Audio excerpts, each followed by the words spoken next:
کا قادر چۆنی؟ باش کا قادر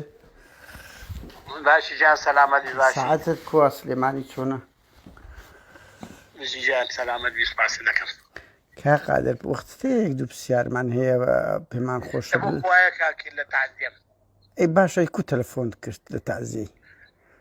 لە تعزیە بوومەوە کاتە تەلەفۆنێکت هاتبوو بۆیە وەم کرد ئێستا مەش پرسیارێکمان هەیە لەسەر ئەو ڕەوشەی نوێی ئەو کوردستان هەر بە کورتی جوابت دوامەوە تەجیلیشی کە کازان تەجیلی باشە بڵێم تەزی یعنی باشە خراپم لەوە تۆ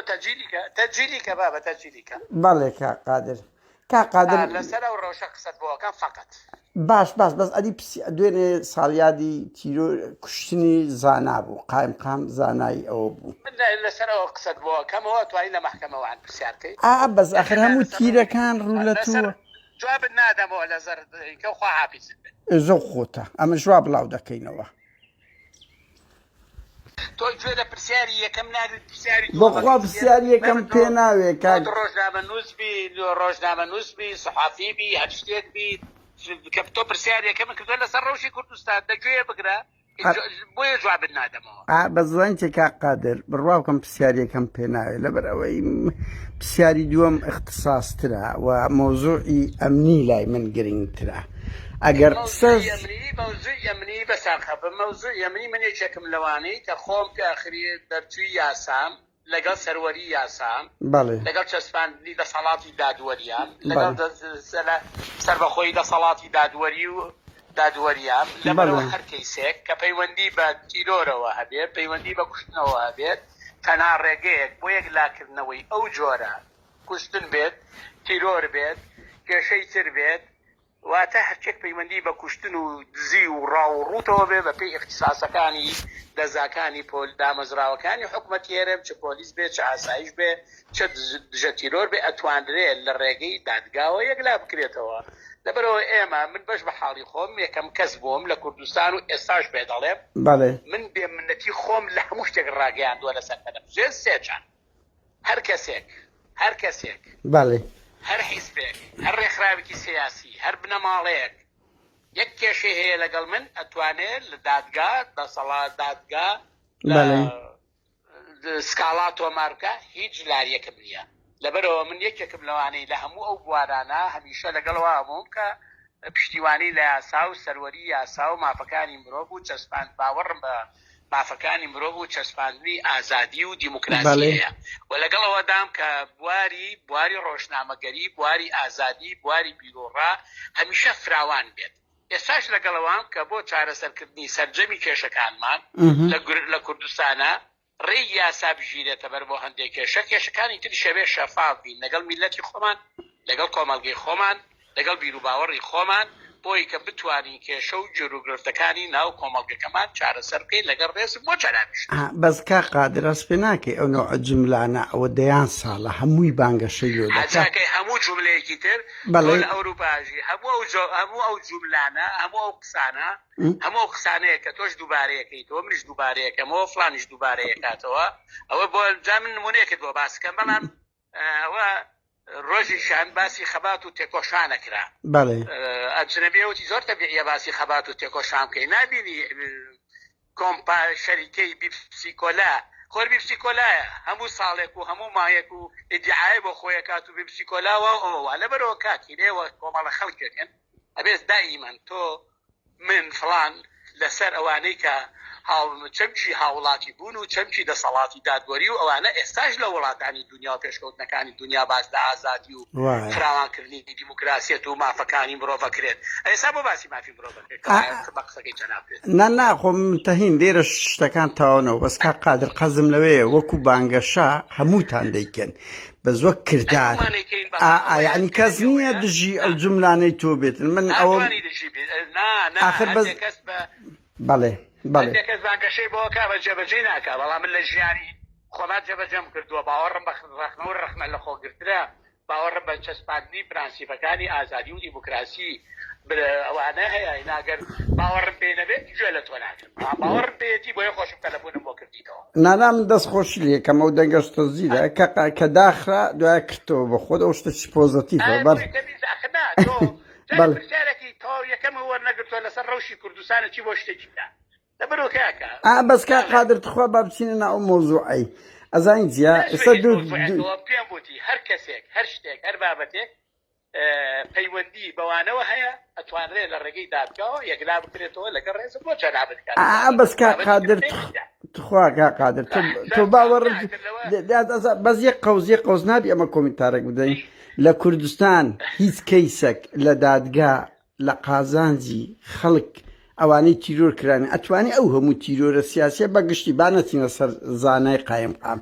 هەموو تیرۆرە سیاسیانەی توخوای قەوز بۆ ئەوەی حساسیەتەکەش بە ئەوە نەبی هەموو تیرۆرە سیاسیانەی لە کوردستان ڕوویدایە ئەتوانی یەک نموزەجی جوانی دادگای کوردستانم پێ بڵێ یەک نموزەت لە بندەستی خۆتان ئێتو مەکتەب سیاسی یەکێتی بووی بەڵێ گوێ لە براد بگرە هەدە لەو کەیسانەی کە باسی پەیوەندی بە تیرۆرەوە هەیە ساکراوەتۆ وەکو چێ بۆ معلوماتە دایانێتیایە من ناچوە ناوەردەکە نا ئەخر یەک نمونەم پێ برێ باشە لە خەتی سلێمانی تخوا کە قادر یەک دەقا فەرهاد فەرەس تیرۆر کرا عەلی بۆسکانی تیرۆر کرا بەکر عەلی تیرۆر کرا وایان نا هەمە حەلاق تیرۆر کرا مامۆستا ئەمین تیرۆر کرا دەتوانی یەک نموزەجی ئێوە یەکێتیم پێ بڵێ ئەوە ئەتوانیت لە دادگا و لە دەسەڵاتی دادوەری پرسیار بکە بڵێ بۆ یەکلا ناکرێتەوە کاکە ئەو دادوەرانە ئەمە دەزانین یعنی معاناتی هەموومە پەیوەندی بەوانەوە ئەوە پەیوەندی بەوانەوە پەیوەندی بەوەیە لە حکومەت و دەسەڵاتدار لە پرسیار بکەی بۆ یەکلا ناکرێتەوە پێتان بەس ئەنگۆ ئەمە هەموومە منتەهین حزب زۆر باڵا دەستە لەسەر دادگاکان یعنی هەموو شتەکان تەوزیع حزب کراوە تۆ مەکتەب سیاسی بەڵێ ئەزانی چۆنە ئەو یەکێکە لە هەڵەکان ئەزای چۆنە هەندێک بابەت هەیە بابەتی اختصاسیە هەنی مەسەلەی دادگا پەیوەندی دادگا بێ کەسانی مختص کەسانی شارەزا کەسانی کە لەو بارا کارەکەن ئەوانە دابدرێن نە کەسانی بێتوانە کەسانێک شارەزاییان نەبێ کەسانێک ئەوانە بێت لەبەرەوە پێویستە دەسەڵات کە تۆ لە تەواوی دنیا لە هەموو دەوڵەتە پێشکەوت خوازەکان لە هەموو دەوڵەتەکانی ترا کە باوەڕیان بە دیموکراسیە ئەبێت دەسەڵاتی دادوەری دەسەڵاتێکی سەربەخۆ بێت بەس ئەو بانگەشانە قادر ئەزانم ئەوانە نییە وەکو پەیڕە و پرۆگرامەکانی هەموو حزبەکان با نەکەڵ بڵێن پارتیوشێتی وەک دروشمی سەرڕەفەیە لە کردار ئەمە لە هیچ حزبەک نابینی یعنی ئەوە مشکلەیە یعنی ئەو بانگەشانە بڕۆ مەسعود بارزانی وە دەڵێ جەلال وەی دەگوت پاڤێل وە دەرێ نێچیروان وە دەرێ مەسعود بارزانی وە دەرێ وەنیە ئەمە خەبات دەکەین لۆ هەندێ خۆ ئەمە لە دەسەڵات نین ئەمە خەبات دەکەم لەوەی لەو دووری وڵاتەی دەمانەوێت نیشتیمانەکەمان جوان بی من لاریم نییە لەو خەبات و تێکۆشانەی کە بۆ ڕاستکردنەوەی هەڵەوکەم و کوڕەکانە لاریم نییە لەوەی کە ئێوە خەبا دەکەن لە بوارەکەی خۆتان بۆ ئەوەی هەڵەوکەم و کوڕەکان ڕاست بکرێتەوە وایە نایەنێ 5,000 کیلۆمەتر ئەم دوور نەبم کا قادر من لە بۆم بەڵێ منمان بە تۆشەوە بە منیشەوە کەسمان بێ هەڵەوکەم و کوڕی نەبووین نانە منتەهین لەوەی بەس ئەنگۆ لە دەسەڵاتن کا قادر من لە سوید معاناتم مەشاکلم ئێستا کوردستان نییە بەڵام دێم لەگە خەباتی گەلەکەمانەوەش مەبدەئی خۆمە ئیجباری نییە وانە بەس ئەنگۆ لە دەسەڵاتن کاکە ئەنگۆ لە دەسەڵاتن گچکە و گەورە و ئەو دروشمانە بە خەڵک دەڵێن بەس یعنی کا قادر دخوا بابەت لەوە بی ئێستا کەیسی زانە لە کۆڵت نابێتەوە لە قۆناغی تیتی ئازانم بەس لە باشە ئەزانی چۆنە پێ بڵێم بەڵێ ئەو کەیسە چەند پەیوەندی بە تۆیەوە نەش پەیوەندی بە منەوەیە باشە لە قۆناغی تو گیرایە لە قۆناغی تو لە قۆناغی منە گیرابێ خۆ من نەمگرتۆ دەسەڵات بەڕێوبەری ئاسایش بووی بەڕێوبەری ئاسایشنەوە ئاسایشەکەی تو نەگیرا تۆ پیاوی من پیاویشی حقوقیم بەڵێ کە هەر کەسێ بیژێرێ بە بڕیاری دادوەر زۆر تەبیعیە دادوەر گرتێتی دادوەر خۆی لە محکەمە خۆی تەحمولی مەسئولیەتێکە خۆی بە بڕیاری دادوەر گیراوەی تر خۆی باشە چۆن بوو ئەگەر یعنی چ جەریمەیەکی کرد کەت بووە ئاسایش نەکەت بووە پۆلیس بنمونە لە حاکمی دادگا بپرسە ئەی چۆن بوو کا قادر تخوایە قپسیاری کە تۆ مەکتەب سیاسی واز لەوە بێنی مدیری ئاسایشی معقولە ئەو هەموو ساڵە تێپەڕیە کەیسی کادیرێکی وا گەورەی یەکێتی کەس نەیزانی چۆن بوو چۆن نەبوو یعنی چۆن دەتوانن نموزەجێکی لە پارتی باشتر پیشان بدەن کە ئەوە ئەو کەیسە لە دادگا یەکلا بۆتەوە ئەتوانی لە دادگا پرسیاری چاوبار ئێوتیان دوو کەس گیراوە بە کەفالەت بەربوونە دوو ئیماد ئەحمەد و ئەوەی ئەم بزانم لە کەسی نزیکی زاناشم پرسی ئەڵێ ئیماد ئەحمەد و دلێری سەید مەجید هەر نەچوونە دادگا کەستان نەچوونە دادگا یعنی ئەمە من خۆم بەش بەحاڵی من کاکە هەر کاتێک دادگا داوای من بکەن لەبەروی کەسێکی حقوقیم و باوەڕم بە دادگا هەیە ڕێگەچمە بەردەمی دادگا لەبەرەوە لەوان لە خۆیان بپرسە بۆ نەچوون یان پێ چۆی تێن نەچووە لەوان بەس کا قادر تخوا منطقە کادیرشی وا دیاری خۆتان ئەنگۆ کەیسەکەی وا غامز بۆ ئەو هەموو ساڵە چۆن دەتوانن جیابن لە چاو پارتی لەو هەموو تیرۆرە سیاسی یعنی چ فەرقتە پارتی دنیای خەڵکی تیرۆر کرد کەسی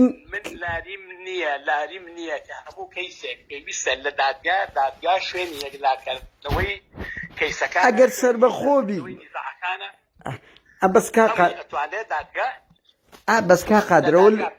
کا قادر ئەگەر دادگا سەربەخۆبی ئەمنیت و منتەهین لە کوردستان من پێ دەڵێ نۆتیەکەوە ئەبێ کار بکەین بۆ یەکلاکردنەوەی دەسەڵاتی دادوەری ئەبێ ئەمە ئیشی لەسەر بکەی تۆش و منیش و فلانیش و کە باوەڕمان بە سەربەخۆیی دەسەڵاتی دادوەری هەبێ باوەڕمان بە سەروەری یاسابێ ئیشی بۆ بکەین ڕێگە تۆ ڕخنانە لە دادگا هەیە یەکیش کەشەی بێ گلەی و گازندەی لەسەرەوەوانە بەڵام ئەبێ ئێمە هەموو کۆڵ نەدەی لەسەرەوە کار بکەین بەس قادر ئەتوەس پێن بەسەس پێ ناکەیت ئەو کەیسانە ڕوون بن ئەو کەیسانە ئاشکرا بکرێت هەر کەسێکە وەسای ئەو کەسانەش بدرێکە کاری نادروستی کاری خراپەکاری یا تیرۆرەکەن من لەگەڵەوە بخۆم باوەڕشم پێیەتی وەکاریشی بۆکەم کا قادر بەزە تۆس پێ 31 ساڵی ڕەبەقە دەسەڵات لە دەستی ئێوە و پارتیدایە ئەو دادگایە یەک نمونەی جوانی نییە لەسەر زیندانیکردنی بەرپرسەک زیندانیکردنی تیرۆرەک یعنی یەک نمونە بەڵام وەرە بڕۆ خەڵک لەسەر 5 دیناری ئەمن لە ڕانیە بووم دیانە بووم کا قادر تخوا یەک ئەوە دیانە بووم شەوێک ناوی مەسئولەکەی پارتی با نەڵێم نەوە بتە حەساسیە و شتیوالە بەس وەڵا کەریم سنجاریش با من ناوی خۆمە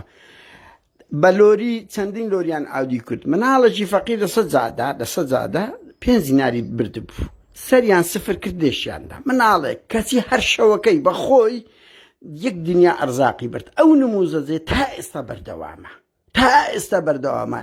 دادگا بەس لە بۆ ژن و مێردمایە عەقدی زەواجی لێ بکرێ دادگای کوردستان ئەخرکا قادر بەو شێوازە یان بۆ ئوسلوبەش نییە جار بەو دەرەجێ هەرەوە ماوە هاتووی باشی شەیە دادوەری باشیشی تایە بەس دەرەقەتان نایە دەرەقەتان نایە من پێ دەڵێم یەک مەسئولی دزم پێ بڵێ کە تە زیندان ئەوە ئیسرائیل ئەمنوت و دەبینین یەک مەسئولی دزم پێ بڵێ کە تە زیندان ئەوە ئیسرائیل ڕئیس وزەرا دەخەنە زیندان چەند وەزیریان خستە زیندان ئەوە دادگایە لەو شەرقەیە و چەند 500,000 کیلۆمەترێک لێمان دوورە قسەکان ناگرین منیش هاوڕام ئەڵێم پێویستە ئیش بۆ ئەوە بکەین دەسەڵاتی دادوەری سەربەخۆ بێ و دادگەکان سەربەخۆ بن بۆ ئەوەی کە بتوانن ئیجراعاتی قانونی لەگەڵ هەموو کەسێکان جاریش کەش بسپاس بۆ تۆ بەس کا قادرێک پرسیاری کە ئەزام ئەک پرسیاری کۆتە لێ ناتو یەک دقیقە آخر هەموو ناگیرم برا بە خۆت دەزانی یەک پرسیاری کە من پرسیمە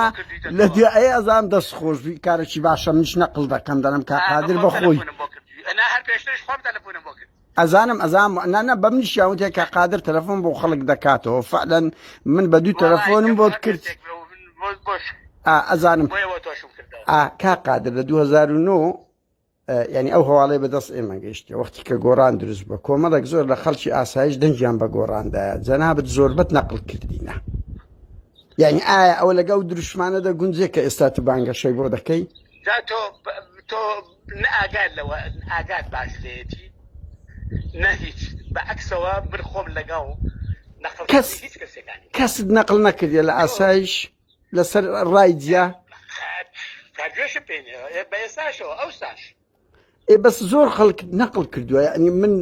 خەڵکی ئاسایشی یەکێتی بە منیان گوتووە ئەو پرسیارەی ئاڕاستە منەوە هیچ کەسێکم من باوەڕکاکی گامە باوەڕ بۆ شتانە نەبوو چکاوانەی کە لە ئاسایش بوون بوو زۆرینیان ڕێخستی دێرین بوون پێشمەرگەی دێرین بوون هاو ڕەفیقی خۆم بوون هاو خەباتی خۆم بوون تێکۆشەر بووین لە یەک حیزبی سیاسیە چوونەتە حیزبێکی ترەوە زۆر تەبیعیە لەلام باوەڕم بە بیر و بڕای ئازادە چکە من لانی کەم لەو حەقیقەتە باشە تێیەکەم کە موچە بڕینی موچەی خەڵک خراپە خەتەرە چا تۆ موچەی فەرمانبەرێکە بڕین یان چۆتە حیزبێکی ترەوە موچە تەنها مڵکی شەخسی ئەو کەسە نییە موچە پەیوەندی بە خێزانیەوە هەیە بە مناڵیەوە هەیە بەەوە هەیە لەبەرەوە من قەت لەگەڵەوانە نەبوو موچەی خەڵک بەس کا قادر ئەم بە چاوی خۆم لە ڤیدیۆ دیمان چەندین ڕائید و عەقید کڵاویان لەسەر نرا لە 2009